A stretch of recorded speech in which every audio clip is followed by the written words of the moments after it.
Brian Kressel, and today I want to do a short video tutorial on my Ringlight. It's available at myringlight.com. My Ringlight is a 65 watt fluorescent ring light. Why a fluorescent ring light? Well, several years ago, when I was searching for the perfect ring light to use in my studio, I looked at versions that cost in the neighborhood of $2,000, also that you could shoot through, also a version in the $1,000 neighborhood that had to be attached to a tripod with the camera attached to the ring light. Neither one of these versions gave me what I was looking for. I wanted to be able to handhold my camera, have enough light to shoot through the ring and adjust the camera's position easily, as well as being able to adjust the light in the model's position easily. That's the reason why I settled on the fluorescent ring light. Another great opportunity that you have with a constant light source is the ability to shoot video with it. And we will have a short demonstration of that here in just a little bit. When your ring light arrives, it'll come to you in a box just like this. The only part you will need to attach is the articulating arm, which attaches with 2 Phillips screws to the base of the light unit. When you attach the articulating arms with the Phillips screws, try not to over tighten them and strip them out. Once that is done, you can attach your ring light to any light stand. In our studio, we've chosen the Studio Titan light stand.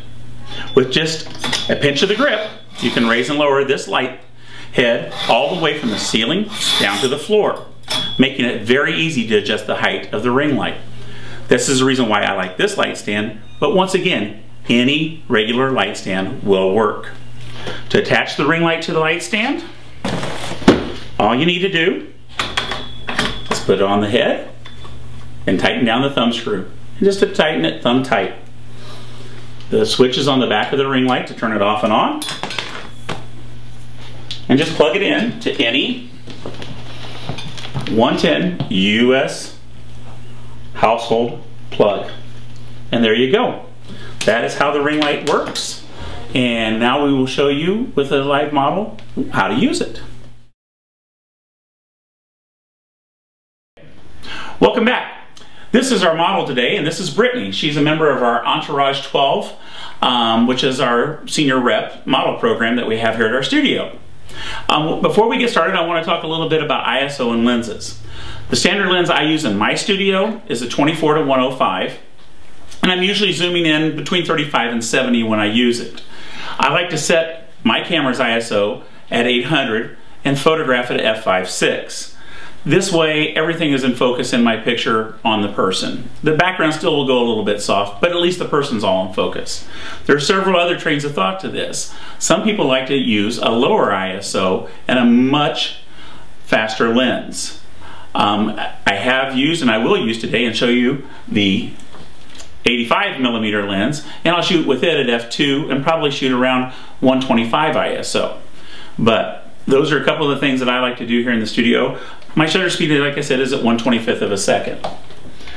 Now it's really, really important that you shoot a gray card and shoot raw, or at least create a custom white balance before you start shooting with a fluorescent light. The light temperature is around 5400 degree Kelvin, but it can fluctuate some. And you usually want to let your fluorescent light warm up for about 3 minutes before you start photographing with it. So the first thing I'm going to do here with Brittany is take a picture of my gray card. We're going.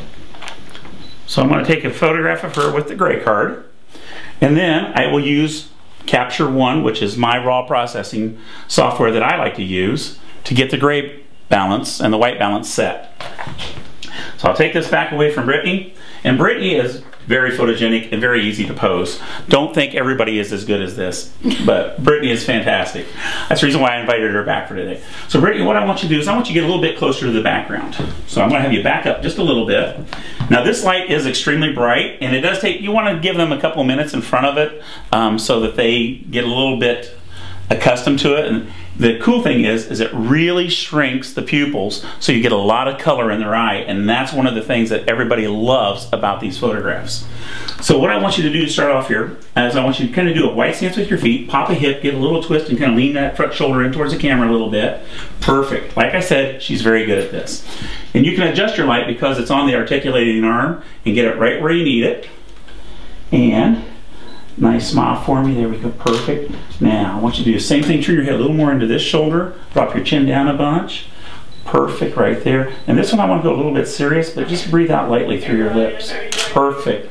Looking right up here. Drop your chin down a little bit more and just breathe out lightly. Perfect. Just like that. So that is how easy it is to use the Ringlight in this setup.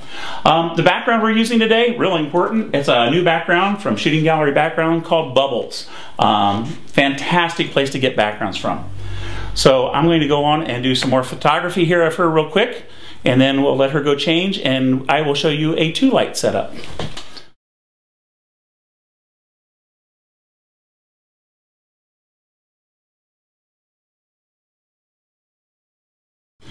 All right, I want to talk to you a little bit about my 2-light setup and also some modifications you can make to your ring light. With this ring light right here, I went to the local Joann fabric store and got some ripstop nylon.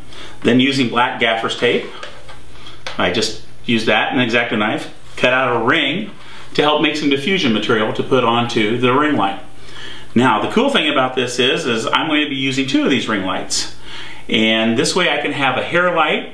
They'll kind of sweep across from the back of their hair, across their shoulders, give a little bit more separation between my subject and the background, but it's also diffused enough and it'll be angled in such a way that it'll help light the background.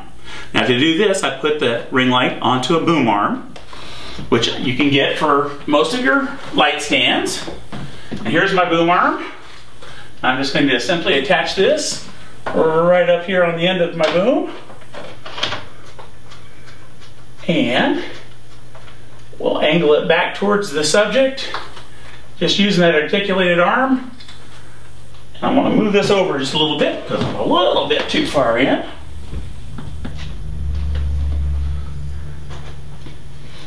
Take the cord, run it down the boom arm so it's not going to show up in your photograph.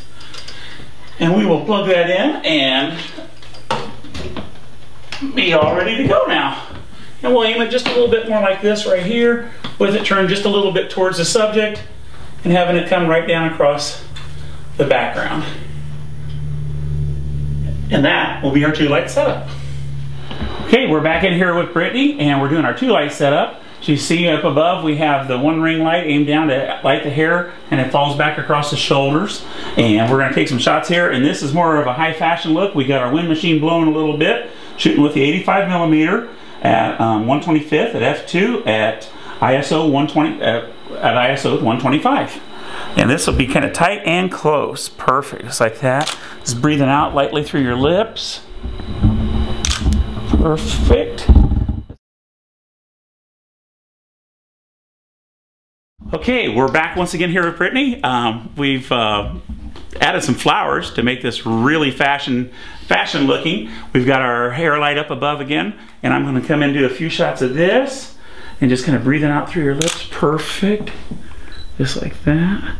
And once again, we're using the 1.2 85mm lens set at f2. Turn this way a little bit more, and then kind of lean in towards me a little bit. Let your right hand reach down towards your leg and kind of lean in like this.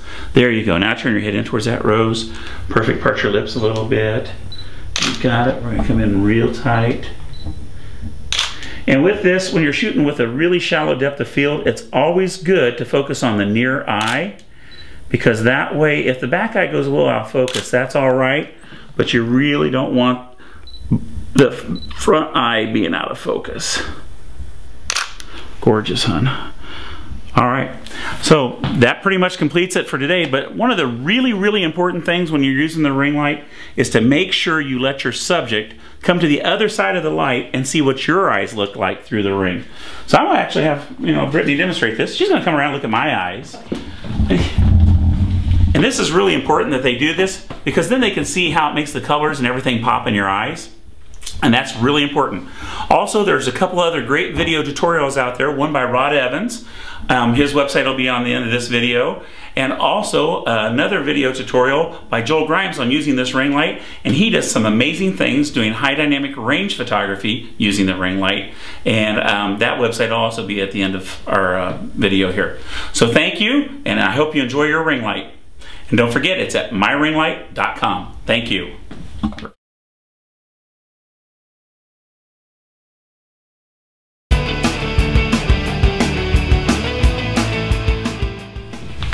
So Brittany, what made you decide that you wanted to be an Entourage 12 member? I saw how much fun my brother had doing his pictures here, and I just wanted to continue it even before my senior year.